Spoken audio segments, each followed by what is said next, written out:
Hi, everybody. It is Lee Milteer, and welcome to Millionaire Smarts. I am very, very excited today.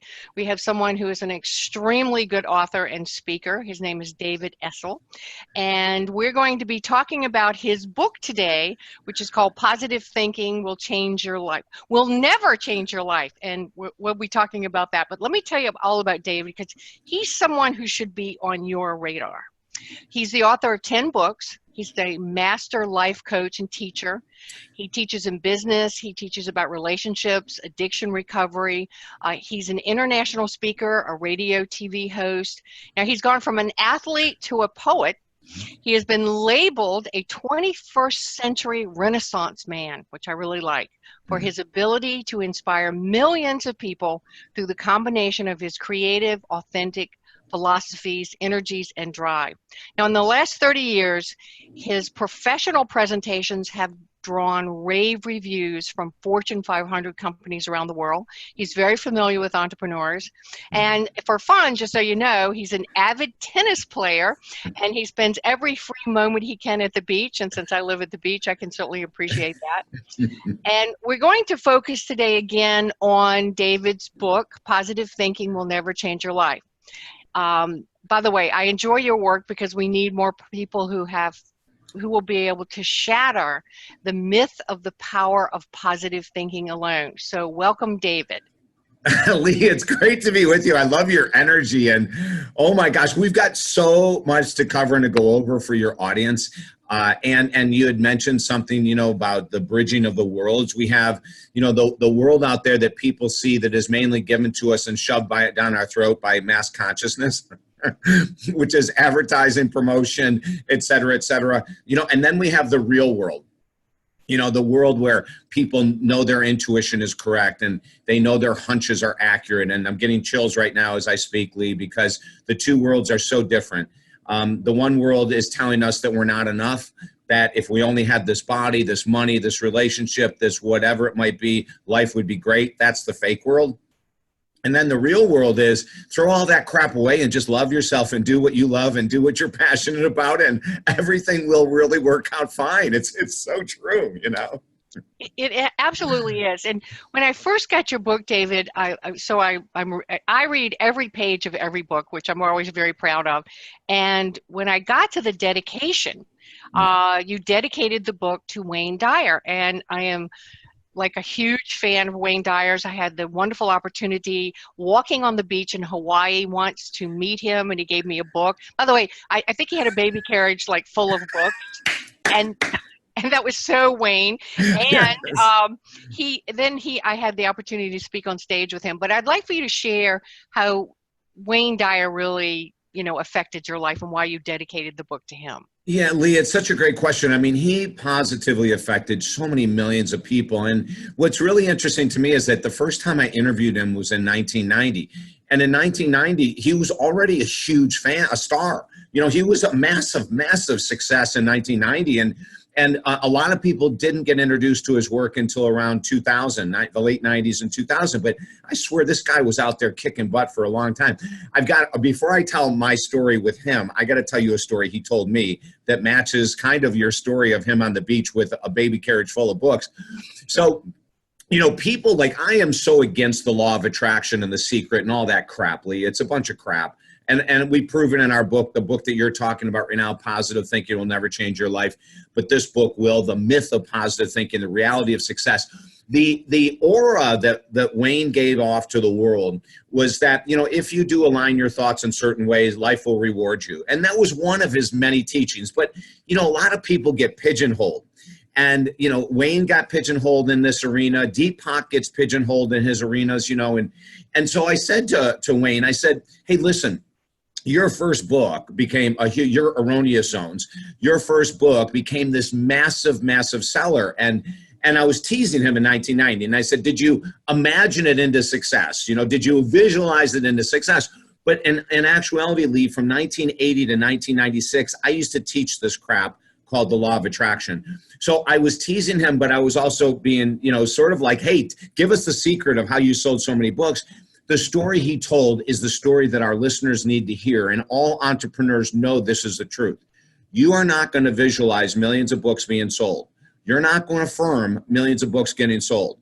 It doesn't mean that I'm saying to you, don't use visualization and don't use affirmation. Use them for the 10 seconds a day you need them and get the hell on with your life. And do what Lee does, or what Wayne did. And that is this. I said, how did that book become so popular? And he said, let me tell you the truth, David, because when the book came out, I get a call from my publisher after a month or two saying, we are not doing well. We don't know what's going on. Everyone, the reviews are incredible, but we're not selling. So I said to Wayne, so what did you do? He goes, well, I did what any entrepreneur would do. He said, I was living in Detroit.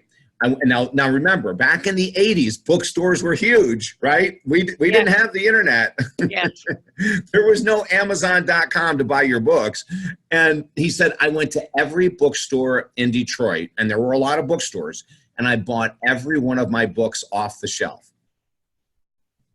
He said, a couple weeks later, I get a call from my publisher saying, Wayne, we don't know what's going on. This is incredible. Like, these stores keep reordering. And then, he said, then, David, what happened next was the momentum of me investing time, money, and effort into my own career took off, because the bookstores started talking amongst themselves about, hey, do you have any Wayne Dyer books? And he said, everyone said it must be a great book because there's none left. So we started selling more and more books. And, for 27 years, Lee, I hosted a nationally syndicated radio talk show, Westwood One. We were with for 10 years, Premier Radio a number of years, XM satellite radio a number of years. And as we do all these things, and I have Wayne on my show, 1990, I'm just starting my radio career. And at the end of the interview, he looks at me and he says, hey, what can I do to help you out? And I said, what do you mean? And I'm sitting here thinking, this is Wayne Dyer. He's already sold 1 million books. This guy doesn't need to be helping me for anything. But he said, no, David, I'm serious. What do you need? What can I do? And I said, let me think about it.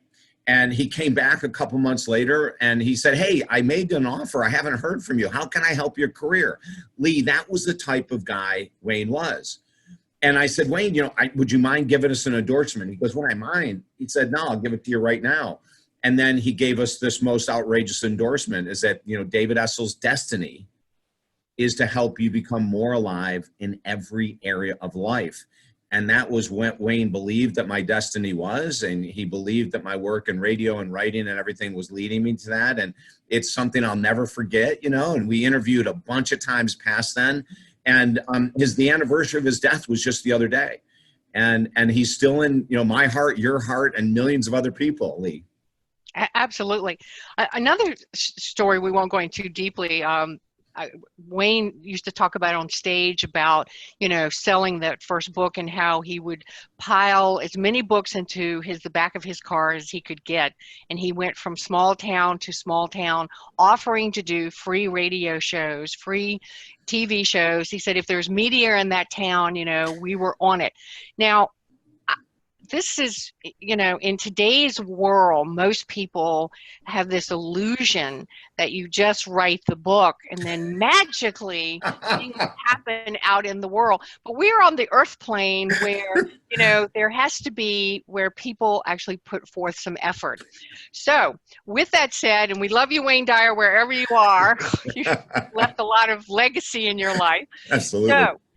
So David, one of my first questions, which really is, right out of your book, is why positive thinking really won't change your life? Because, I've heard this my entire life, and by the way, I teach this stuff too. So I think people really want to know why positive thinking alone will not work. Yeah, so I'll tell you this, and from 1980, when I started in the world of personal growth until 1996, Lee, I was all over the world speaking that whatever you believe you can achieve, and your thoughts do create your reality. And as long as your thoughts are positive, you're inevitably going to have a great life, make a ton of money, have a great body, blah, blah, blah. So I taught it because I was a parrot. I was a parrot.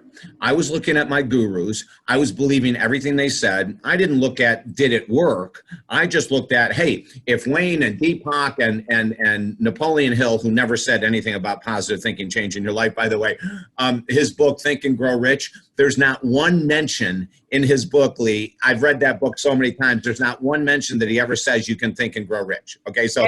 That's absolutely true. I know that to be true. Yeah, there's no, so, 1980 to 1996, I'm teaching these philosophies. I'm traveling the world, speaking to large groups, telling people, and we're getting standing ovations because who doesn't want to hear that? Who doesn't want to hear, hey, if you just have a great mindset, you can create anything. It sounds so fun. It's such crap, but it sounds so fun. 1996, we have the most powerful interview I've ever done in my life, by far, with the founder of Transcendental Meditation. His name was Maharishi Mahesh Yogi. Maharishi Mahesh Yogi started TM, Transcendental Meditation, in 1956, the year I was born, as a matter of fact. 1958, 59, the Beatles got a hold of it. They went nuts. It radically changed every one of the Beatles' lives. And they said to Maharishi back then, we are going to make your program famous. They didn't say they're going to make Maharishi famous. They said, we're going to make your Transcendental Meditation program famous. And they did. 1988, I take the intensive TM course. Now I'm a huge TM fan. I'm doing Transcendental Meditation every day. And in 1996, Lee, we get this call from Maharishi Mahesh Yogi's office saying that it is the 40th anniversary of Transcendental Meditation. Maharishi has selected one media outlet in the United States to celebrate it, and it's yours. Wow. And we lost it. He could have went to Larry King. He could have went to Howard Stern. He could have went to freaking anyone, Lee, with audiences much larger than ours at the time, but he chose ours. And here's where my world was shattered by Maharishi Mahesh Yogi. During a break, we're sitting talking, and he says to me, hey, he goes, you're a huge fan of this positive thinking and creating a different reality. And I said, absolutely. He goes, are your positive thoughts that you have daily, are your affirmations, now I want our listeners to really listen closely to this, are your affirmations your reality? Great question. And I'll tell you, if you follow The Secret and the Law of Attraction and all those books, the answer is going to be no. The answer is going to be no. My affirmations are not my reality. Why? Because we're taught to do insane things, like to lie to ourselves every day by saying, I am a millionaire when we're earning $50,000 a year. That's called a lie. I own 3 houses in Bali while you're living wherever you're living. If you don't own 3 houses in Bali, you're lying. Maharishi knew that. And he must have known there was something about me that I was not being honest about. So he said to me, what is your most powerful affirmation that you say every day? I go, oh my God, I've been saying it for over 20 years now, Maharishi. He goes, what is it? I said, I am David Essel, a child of God, happy, healthy, and sober today. And he goes, that's really beautiful. Is it your reality? And I lied. And I said, yes. He said, good, and then keep doing it. He goes, but that's the only thing I want to mention about your thoughts is that if you're having thoughts or affirmations that are your reality, keep saying them. If you're having thoughts or affirmations that you're pretending are your reality, then you need to change and get back into your reality, David. And he laughed and giggled because he's very much like the Dalai Lama. Every freaking question I asked him, Lee, all he could do is go, whoa, David, that is really good. He was about this big. He was like this tall. He had gray hair down to his butt. He looked like Cousin It from the Addams Family. He was the nicest freaking guy in the world. And yet, Lee, he's calling me out. 3 weeks later, I'm at a conference in Orlando speaking on stage. I get off stage. A woman comes up to me and says, David Essel, I just flew in from Iowa. I have a 20-minute interview time with you, and then I got to fly out. And I said, what magazine are you with? She goes, I'm not. I'm with Maharishi. I said, he sent you here? She said, yeah, to interview for 20 minutes. And we sat down. And I said, what does he want to know? She said, he has one question for you. What do you remember from the interview you did with him 3 weeks ago? And I go, you know what? And Lee, this is the truth. I couldn't remember a thing. Like if it was Deepak, I'd say the 7 keys to spiritual healing. If it was Wayne, I'd say the 4 keys to whatever. You know, Maharishi, I couldn't remember a thing. And finally she goes, oh, come on, David, you must remember something. And I go, oh, yeah. I said, the only thing I can remember is that guy had more joy than a little kid. And she said, okay, I'm going to tell you something that's going to rock your world probably. You won't understand it now, but you'll get it down the road. The reason you remember his words and his joyfulness is because you don't have any joy. Now, think about this, Lee. 3 weeks earlier, Maharishi had pulled the rug from underneath my feet. Even though I lied, I was an alcoholic and a cocaine addict. And every day I woke up telling myself that I was sober, which was an absolute lie. But see, we're taught to use affirmations as a way to sort of like project into the future, which is an absolute lie. So if you're size 18 and you wake up every day saying, I am a size 6, you're lying to yourself. And what happens to all those lies? Does it boost your self-confidence and self-esteem, or does it lower it? Well, if you're lying to yourself every day, you have no integrity at all. And I'm just being brutally open and honest because I didn't have integrity. For 16 years, I'm teaching crap. I'm teaching stuff that isn't real, and it never worked in my life. So now we fast forward. I have that interview with that girl. At the end of the interview, I go, okay, I'm done. I love Maharishi. I'm not sure about you. You just told me I have no joy. I didn't want to hear that, Lee.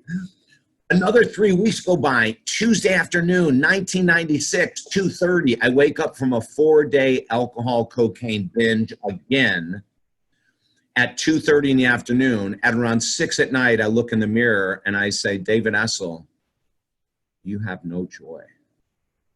You cannot be a food addict, a nicotine addict, a drug addict, an alcoholic, a television addict. I need to be right addict.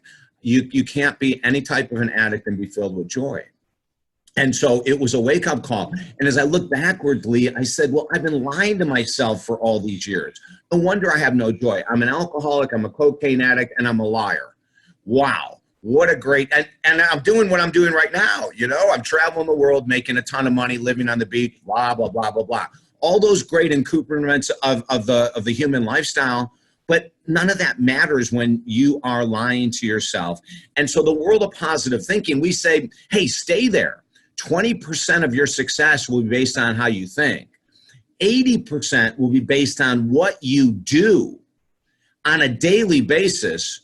And my success started in 1996 with sobriety. That's where my real success in life started. And I quit lying to myself, Lee. And I have to tell you this. I wrote for 20 years, I wrote books, and we never had a #1 bestseller until the book you hold in your hands. Until the book, Positive Thinking Will Never Change Your Life, came out, we never had a #1 bestseller. There it is. And what the editors told me and everyone told me when the book is coming out, they said, David, one of two things is going to happen. Your career is going to blow up bigger than it is, or you're going to be working in a convenience store. Because, and there's nothing wrong with convenience stores, but because you're taking on an industry, you're taking on Oprah, The Secret, the Law of Attraction, you're taking on a mass, so you're either going to really rock it and roll it, or you're going to flop. Good luck. And that was their answers to me, you know, and I just had the ultimate confidence, Lee.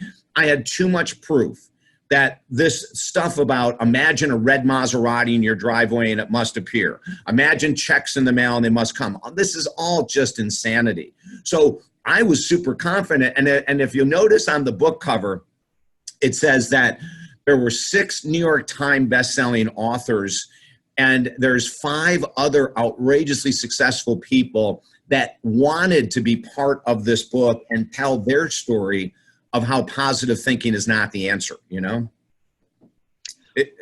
Well, that's, look, everybody is like on the edge of their chairs. Like, one, we're not used to people saying, hey, I'm an alcoholic and a cocaine, you know, I mean, that is so brutal, but so authentic, because I've been on stage with some really, really big names. And the truth is they're on stage and their green room is totally different. Yeah. And there's a lot of fake people in the world, and it was very disillusioning to me, frankly. But you know, I'm still here to tell the story. Okay, so the next question I really had was, you know, positive thinking, we don't want anyone to think positive thinking is bad, but there are benefits to positive thinking, and then there are limitations. So let's go into those. Yeah, well, the benefits, I mean, the greatest benefit ever, we'll just go to the heartmath.org. I love this organization, heartmath.org. And they came out with studies that they did a number of years ago showing that when you have a positive thought in a brain, there's a cascade of chemicals, neurotransmitters, dopamine, GABA, serotonin racing through the brain. So when you say something that's really exciting, you know, something that's really positive, like, I can't wait to get on stage tonight and to thrill these people and to move them. And, you know, like, that releases all these chemicals that are awesome. So we want to say that positive thinking is great, because I still do an hour every day. The first hour of every morning is based on meditation, prayer, journaling, affirmations. I do that. I haven't stopped it. The only thing is that now I do differently. What I did up until 1996 is that I follow that up by doing work I don't want to do on a daily basis. But, you know, we get into the habit of that positiveness because it lifts us. But remember this, your positive affirmation or thought, or when you stare at the vision board, if it makes you feel good, that's awesome, but it is not sustainable. So in some of the law of attraction, nonsensical, ridiculous lies, outright lies, and one on Instagram 2 days ago that I just did a whole article about, is that this woman came on and she said she's a law of attraction expert, law of attraction certified teacher, and she said, if you ever have a negative or limiting thought, you're living life wrong. The only thoughts you should ever have are positive ones to attract the life you want. Now, that's just insanity.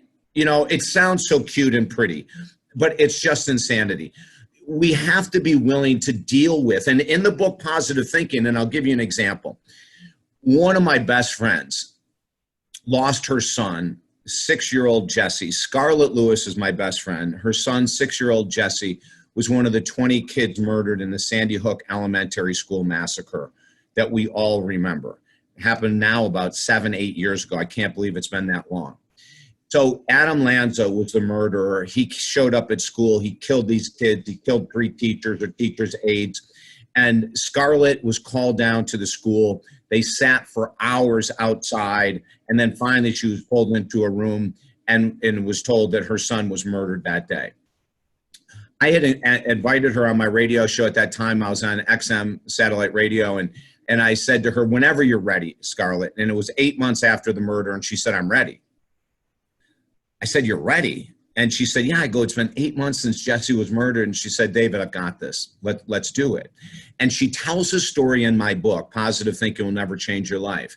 And the story is this. Friends, well-meaning friends, were coming up to her and saying things like, God needed another angel. I guess Jesse's time was up. He did everything on earth he was supposed to do. Now he needs to be home. Like, that's insanity. To a mom who's grieving, to say to your friend, oh, you know, he's in a better place. What?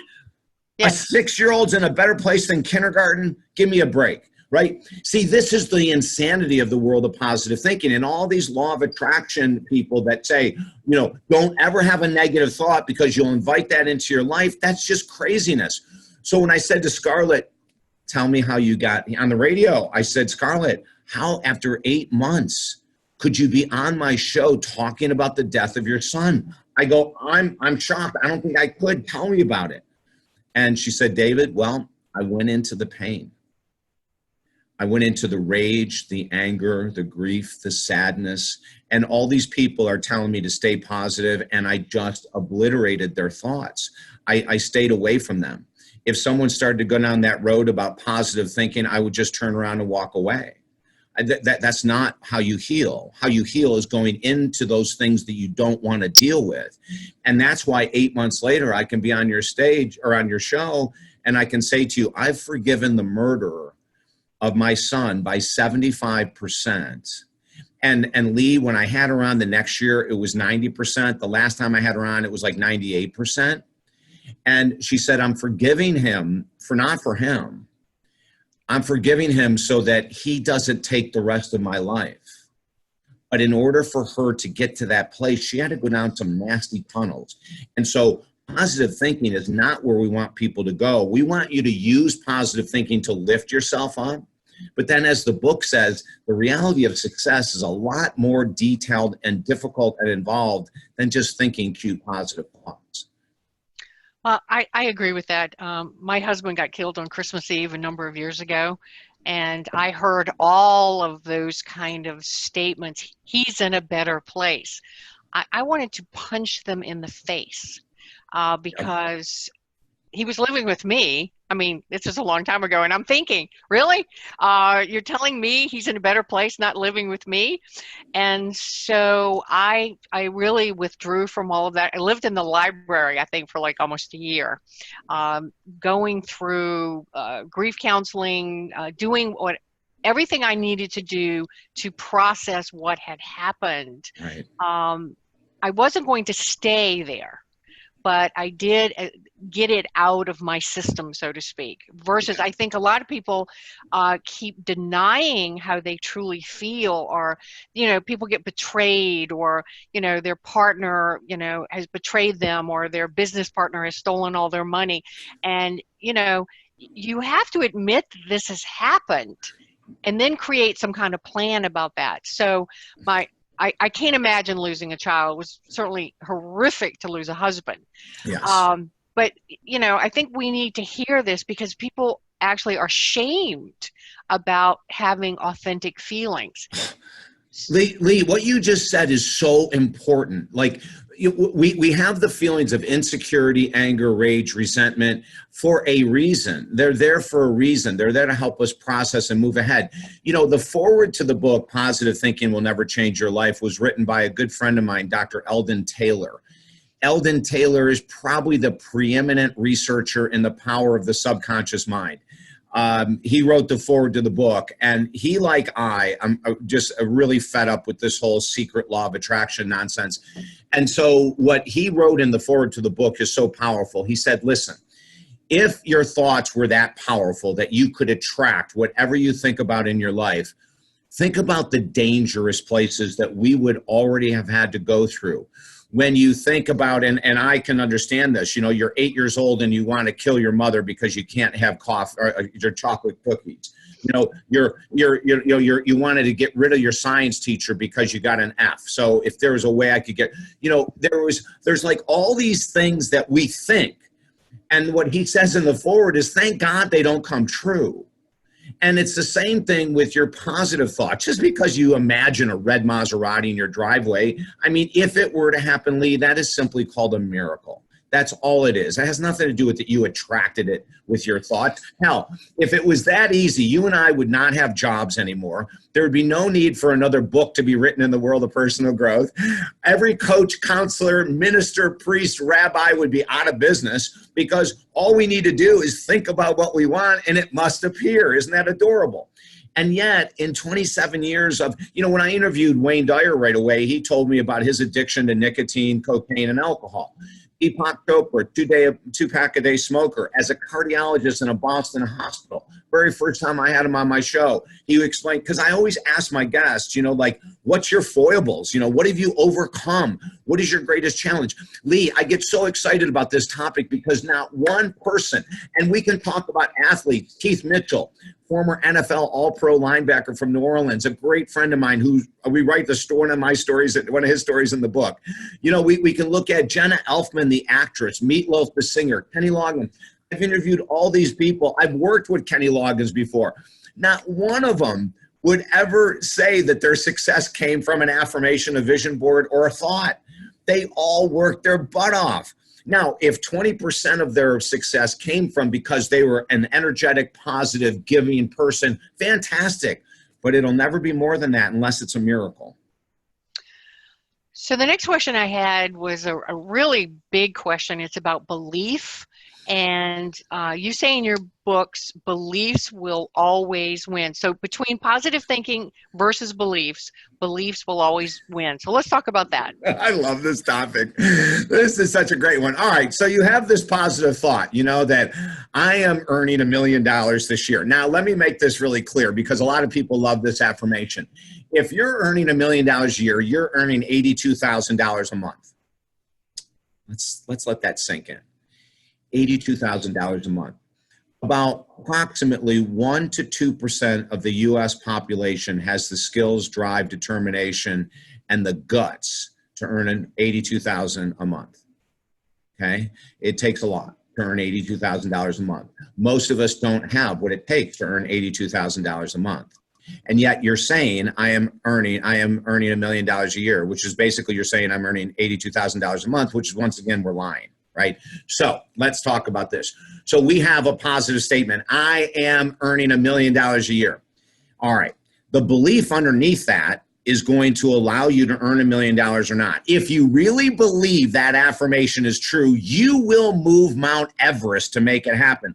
You will work 14, 16, 18 hours a day without a vacation for 5 years. Come on, let's get serious, right?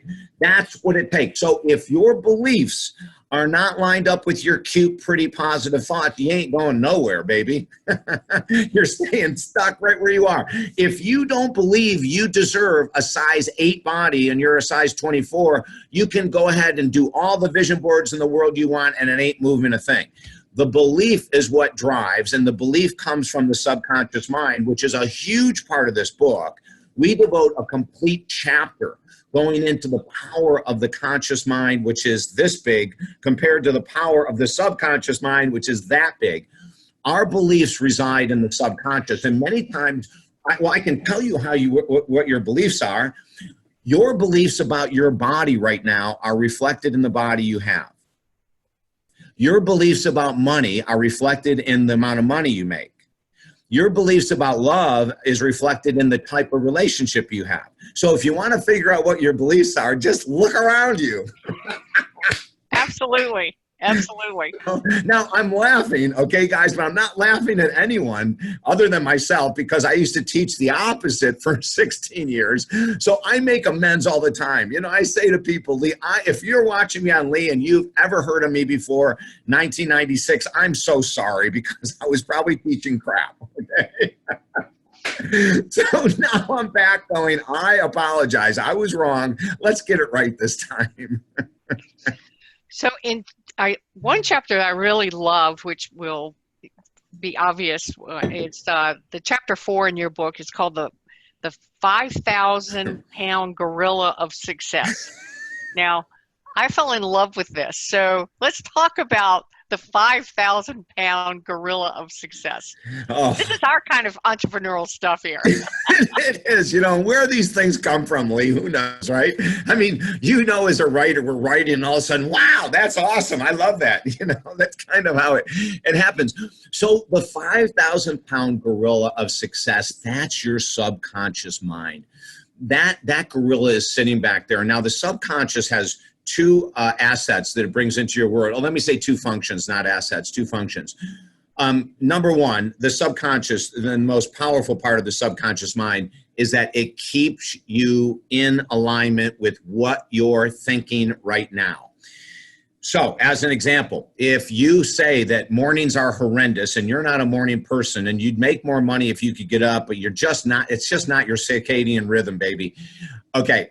That subconscious mind has accepted that as a reality. That's your 5,000-pound gorilla. And it will keep you stuck, not getting up in the morning because you fed it a pattern that you're not a morning person. And most of us morning people or non-morning people say it all the time. Oh, I'm just not a morning person. I'm just not. I would do it, but I'm just not a morning person. Well, guess what? You say that 20,000 times between the age of 10 and 50, and your subconscious mind grabs onto that with all of its might, and it will thwart as many attempts as you can give it in order to become a morning person. However, this is where the gorilla comes in. If you feed the gorilla correctly, the bananas it wants, the bananas it likes on a daily basis, you will eventually turn that subconscious mind into a positive ally versus a negative one. And I've got a great story out of that book with a buddy of mine, Ray Higdon, that you might, I don't know, you may have crossed Ray, or if you haven't, you know, you will in the future. So when we had the huge crash in 2006, 2007, Ray, myself, and a bunch of other people were heavily into real estate investing, and Ray lost everything. I did too, but this story is about Ray. So he contacted me, and we were associates back then. We weren't friends or anything, we were just associates. And he contacted me and he said, David, he goes, I'm a single dad, 2 kids. I'm losing my house. I've lost everything. I don't know what to do, where to go. I have no money. Can we meet? And I said, sure. I said, let's meet for lunch. And I go, and we'll have a session during lunch. He goes, I can't even afford lunch. I said, don't worry about it. I'll cover lunch, no charge for the session. Let's talk. So Lee, he talked for about 45 minutes about, all the stress and strain he was under and what happened. And at the end of it, I said to him, I said, Ray, I go, the only thing I can tell you is this. You have outrageous energy. And for every entrepreneur that isn't at the financial level you want to be at yet, listen very closely. I said, you have so much energy and so much passion. All you need to do is find something to sell that you love, and you will be back on tap in a very short period of time. So we ended our thing. He went home. On the way home, he stopped and bought the book, The Secret. And he went home and he was listening to what I said, but he really liked The Secret, because The Secret said, make a vision board. Don't worry about doing the work. Everything's going to come to you if you just think correctly. So he did it for 30 days, Lee, and he found himself at the end of 30 days in worse shape than he was when he left me. So then he said, okay, let me go back to what David said. I got to find something to sell. I got to put my energy into it. So he did. He found a network marketing product that he really liked. So he went out to start selling. But if anyone knows anything about network marketing, you know how hard it is to get momentum, because there's 10 billion other people trying to sell what you're selling. So he's plugging along and not much is happening. And all of a sudden, a guy says to him, you're not doing enough work. Now, this is where the gorilla comes in. And Ray said, what do you mean? I'm contacting several people a day. And the guy says, go after 20 rejections a day. Don't stop. 5 days a week until you have 20 people saying no. So Ray got really strong and he decided, and this is what he started feeding. Now this is how, these are bananas, okay? So at the end of every day, when you go after 20 rejections and you get 20 rejections, you have just fed your gorilla 10,000 pounds of bananas. It's happy. It wants you to do the uncomfortable, because the gorilla, your subconscious mind, also knows this. The most successful people in the world have earned it. They've done what 90% of other people won't do. Let me repeat that. The most successful people have done what 90% of other people won't do. 6 months later, Ray Higdon is earning $50,000 a month. Today, he earns over $1 million a month, using the same strategies that he started in 1990 or 2009. And that's the gorilla. The more you feed it, the stronger it gets, and it won't back down. It's like if you go to the gym for 300 days in a year, the odds of you dropping out of your exercise program are so small, because the gorilla has gotten such reinforcement from your positive action that it doesn't want to go backwards. Okay, I want to, in your book, you have actually talked about this 365 days a year a lot. And I've done a lot of programs on habit busting and things like that. And, it used to be that, people would say, oh, you can make a change in 21 days. I remember standing on stage and saying that. Yeah. And then I moved it to 28 days. I moved it to 3 months. As time went along, I'm like, I'm really stretching it, because I'm working with clients and I'm realizing, 21 days, we're not there. 28 days, we're not there. 3 months, we're not there. And I really, I love the honesty of your book of, you got to work and you got to do all those damn uncomfortable, hard things to do. And that if you could do it 365 days, you will not go back to the old habit. So is there any kind of scientific, technical backup you can share with us about why that's true, other than the obvious? Well, the most obvious for me is that after 40 years, I finally learned the truth about success. And that is, we all want the shortcut. We want the instant gratification. Hell, I lost all my money in the real estate market because of greed, because I wanted to make as much money doing as little as possible. You know, and I did. I made a ton of money doing as little as possible, and then I lost it all because that's the way life works. But the 365 days thing came up. It's funny you mentioned the 21 days. For years, we used to teach the 21-day thing until I realized that it didn't work either. And so, but here's the reason for 365. Whether we're trying to stop eating sugar, which is the #1 damaging food substance in the world, sugar is much more damaging than salt and high blood pressure. Sugar is an inflammatory. It leads to heart disease, obesity, diabetes, intestinal issues, and everything else in the world. If you want to get really clean of an addiction, just don't use, and I say that like it's easy, don't use the alcohol, the sugar, the white flour, the fat, the whatever you lean on for 365 days. You're going to go through every cycle, holidays, birthdays, funerals, weddings. You're going to go through boredom, excitement. You're going to go through, in 365 days, Lee, if we can stay on a path of 365 straight days, we will turn that subconscious around and you will not crave sugar. And if you, like, we do a lot of work in the world of relationships, and the #1 addiction in the world is codependency. Codependency is very easily described. There's 1,000 definitions, but one is either dating someone for their potential to change. So, you know, you're seeing someone and they've got a lot of potential, but they ain't there yet. So staying is called codependency. Staying in a relationship that's based on emotional and or physical abuse is called codependency. There's no victims. After the first time you get hit, there's no victims. The first times you get chubbed, there's no victim. The first time you get called a name in public by your partner, you're not a victim anymore if you go back. And, Right. and I take a very strong stance with that. But we know that if people can stay out of relationships for 365 days and do the internal work, why do I date these type of people? Why do I stay when I see the red flags? If you can stay single and do the work for 365 days, the odds are, Gene, or Lee, you will not move back into your old practices. But I haven't seen that in a 28-day or a 21-day or even a 3-month program. Most people, if they have a program for 3 months, at the end of 3 months, they're going to slide back. But if you can stay strong for a year, the odds of sliding back after a year are like infinitesimal. So for the people who are not on the video on our membership site and who are just listening to it, I'm on page like 51 of his book, and there's a lot of yellow and copies and stuff. But you call this human nature, David, where that the subconscious mind and the conscious mind are basically from birth is that we've been programmed to try to take the easy road. Amen.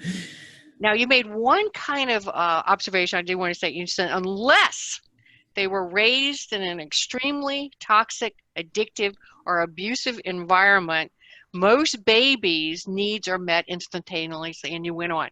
Now, this struck me because I grew up in what I just described, the very toxic, difficult, horrible childhood. And so nothing in my life was ever the easy button. Now, instead of terming myself a victim about that, looking back on life, it was no fun, I can tell you that. But It has made me a warrior, yes, a gladiator. I will do whatever it takes to honor my word, to reach the goal I want to, if it means 14 hours a day, every day of the week. But I actually grew up with that energy of having to do that to survive. Yeah. And you're one of the anomalies, Lee, that it came from that horrendous background, and you realized early on that responsibility was yours, that your success, your happiness was based on you, not others. Most people don't go through that. You know, and so for you to be the gladiator, the warrior, after going through that, it shows that people can do it. So your story is crucially important, because not everyone is raised in a beautiful environment. Most of us, though, are raised in an environment where our needs are instantaneously met. And we described human nature in 1996 when I created the definition as our desire to get the most out of life with minimal effort. And that's what's running the show. Listen, we have 70% of the United States that is overweight and or obese. And according to a University of Florida study, only 6% of that population has any genetic link at all, which means it's all lifestyle. which means that it's easy to just come home and be exhausted and to eat and to eat and to eat instead of exercising.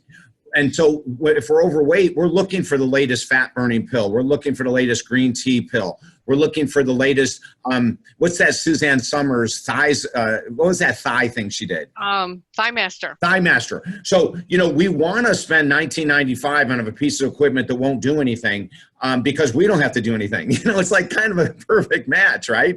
And your effort will give you your reward. So if you want to go with the Thigh Master, baby, you look at effort and reward. There's no effort, so there's not going to be any reward, And the human nature screws us over. We have instant gratification, entitlement. We've got all of this crap that goes with this, I believe life should be easier than it is type of a thing. But once again, Lee, and the stories in the book prove it, if you're willing to break this whole mass consciousness thought that, I want to get life, the most out of life in the easiest way possible. If you can shatter that and go back to what our grandparents did. Our grandparents were up at 4 in the freaking morning. They were out in the fields, or great grandparents. They were working until 6 or 8 at night. That's how people can become successful. Our books don't sell themselves. You mentioned something relative to that earlier. We are out there hustling. And even though we have 10 books, 4 #1 bestsellers, the only way they became #1 bestsellers is because we work our butt off. Absolutely. So all the entrepreneurs that I'm really pleased about, all of the people in Millionaire Smarts and the other coaching groups that I work with, they're all true workers. And it's, some of our problem is the people we hire are not true workers, but we definitely have to understand that. So we have a little bit of time left. So I do want us to kind of end on the positive note, though, of why are we using affirmations, visualizations, and prayers as action tools? Because I use all those things, and they have been very beneficial to me. So I believe that people who have used them still can use them, but just have to put them in the right framework. Yeah, it's all about perspective, Lee. If you look at how people lose weight, we'll just say how they lose weight. They lose weight by doing the right thing every day. Doing the right thing every day doesn't mean that it has to be 6 hours in the gym. It's just making the correct food choices. It's making the correct exercise choices, and it's just doing it on a daily basis. Discussing this right now, it's the same thing. When we have these tools of affirmation, journaling, prayer, meditation, they're all just little adjuncts for us doing the really hard work. So when you do that, and I believe first thing in the morning is the best, but if someone wants to do it in the afternoon or evening, fantastic, doesn't matter to me. I like first thing in the morning because it starts the day off. We're reading inspirational stuff. We're writing and journaling about things that are going great and things that maybe are challenging us. We're going into meditation and prayer. It's a way to prepare us for the day, but it ends there. We're not going to be able to meditate our way to success or meditate our way to sobriety, or we're not going to be able to affirm our way to wealth. But we do want to use these tools of the brain to the highest level possible. And then the other thing we say, and I know you do this as well, Lee, is that we say, write down all the people that you interact with regularly on a weekly basis. And then next to them, write down, are they equal to you, above you, or below you? Now, entrepreneurs who are successful will do this exercise, and they'll look around and they're going to have this powerful support group around them of people that are go-getters, that are happy, that are healthy, that are free of addictions, that are all that stuff, right? But if you look around yourself, and most clients I give this exercise to, at the very most 25% of who they hang out with are above them. And I would like that to be 50%. I would like that the people we interact with on a weekly basis, I would like half of them to have something much better than we have. Maybe a much better body, a much better relationship, a much better connection to their spiritual path, a much better, income. Like, I want you to be surrounded with people that have something you want, because then you're more inspired. But a lot of us, even entrepreneurs, if we do this exercise, we could go, wow, I've got like 25% of people that are pulling me down. I've got 25% of people that are just getting through life. You may be surprised to find out that who you interact with on a regular basis isn't at the level that you really want. Now, and I'm not saying this judgmentally to say these people are bad people, but you may want to decrease your time with those individuals that don't have the same philosophy. I started out in sports psychology in 1986, and that was my first step into counseling and therapy, was working with athletes. And I can tell you that Michael Jordan didn't have guys that he hung around with that were worse players than he was. I don't have any of the athletes that I've worked with over the years that surrounded themselves with adequate athletes. They all went to the toughest gyms to have the best competition. And the same thing should happen with money and bodies and everything else. Look at who you're surrounded with, because we slowly become that group of people. If they're better than us, awesome. If they're not, let's change. So I know you don't know me very well, David, but when I'm on stage, and primarily it's all about entrepreneurs, I refer to the other part of the world as civilians. And that, you have to be very careful how you spend your time with civilians, because they get a regular paycheck, they are into security, they have a totally different view and wiring than we do. And often, sometimes, we work from home and our neighbors think we don't work, because their mindset is they're not programmed to think like an entrepreneur or a business owner. And if you anybody you hang around, I think it's originally the Jim Rohn quote of, the top 5 people, but it's been contributed to so many people over the years. So one of the things I did want to talk to you about was, speaking of people you hang around, is that you interview some of the top authors and success experts of our day, and you have found evidence that they concur that action is the pathway to true success. And I think that really is the core of our message today. And you said you have to do things you don't want to do. Just before I started this interview, I had to meet with my bookkeeping person, and I get in the car afterwards and feel like, I wish I did not have to do that. I mean, it's just, it's just painful, but I have to do it. You have to know what's going in, what's going out, and pay attention. So even though I don't like doing it, I have to do it. But share with us some of your knowledge of, all these very famous people. Yeah, well, Usain Bolt, the great sprinter from Jamaica, when asked how is it that he continues to win all these gold medals, and his competitors are not even close, and they really aren't close. I mean, he's blowing the track away constantly. And he said, my coach asked me to be on the track at 6 a.m. I hate mornings. I'm on the track at 6 a.m. My coach wants me in the gym at 2 o'clock. David, I hate lifting weights.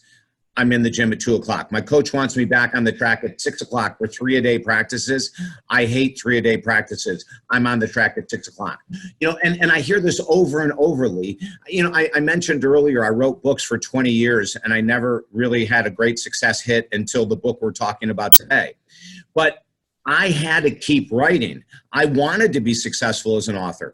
My other books did okay, but nothing really all that great until this one. But I knew if I just kept doing the work on a daily basis, it was 20 years. 20 years of people saying, hey, did you get a #1 bestseller yet? No, not yet, but I've got a new book coming.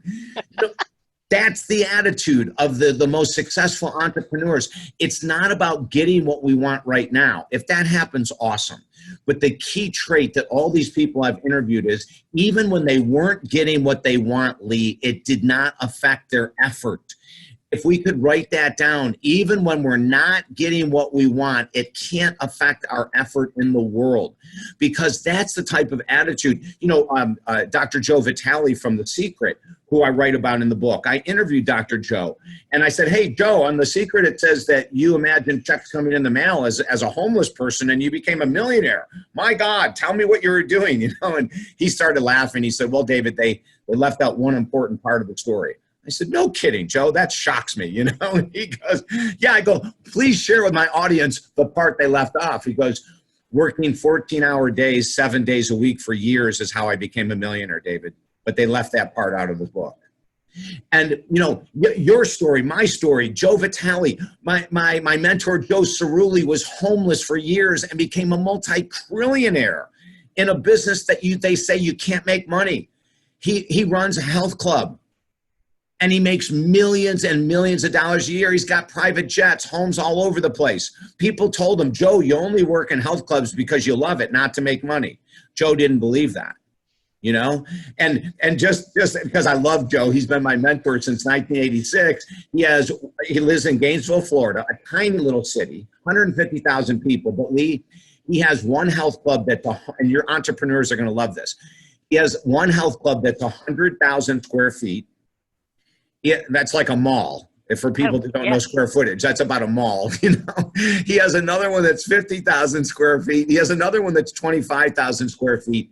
And it's all in a tiny city of 150,000 people, and he makes millions of dollars off of. His number one competitor is the University of Florida. He gets their students to pay him money instead of going to their free athletic center. You know, it's like, but how did he do it? He did it the way that everyone is doing it, is that you're going to get pushed back, you're going to get knocked down. Your effort isn't related to your end result. The effort stays the same regardless of what your end result is. That will get you success. Well, that I think is such a great message, because we're living in the world of the Kardashians who, you know, the whole purpose of life is to be famous. And I'm watching social media and, you know, just at the general, some mainstream media, you know, they don't cover stories about people who really work hard and, you know, and 20-year overnight success and 10 books, and then you became a bestseller. The people who get all the PR tend to be the overnight successes that nobody really knows the depth to, or how many people help them get there. It just looks to the average civilian person as if they just arrived and that was magical. Yeah. By the way, I call those people ceiling huggers. Ceiling huggers, tell me. Ceiling huggers, that they just have this lofty idea that, you know, success is going to fall from the ceiling. And yeah. I wish that was the case, but it is obviously not the case. No. So with that said, David, how can people get in touch with you? We've got great things going on our website. The website, Lee, is so easy to remember. It's Talk David. TALKDavid.com, talkdavid.com, because that's all I do. It's a appropriate name for a website, talkdavid.com. And when they go there, they can see, you know, we've got all kinds of free stuff. We have a free meditation audio. We have a free book exchange that's ongoing. And this has to do with The Secret and the Law of Attraction. Send us in your Secret or Law of Attraction book, and we'll send you my #1 bestseller that actually teaches you how to be successful. Absolutely free. That's going on. We also have something really cool. It's called David Essel's Daily Video Boost, and everything I'm talking about is free. The Daily Boost, it's a 5-day-a-week subscription service, but your subscription costs that much. Okay? Zero. And every day you get a 3-minute video from me just talking about a new topic or a way to stay refreshed or energized. So everything is at talkdavid.com. And Lee, I got to tell you, I appreciate you so much, because your passion and energy of bringing me on, your interaction, your knowledge of our subject is awesome.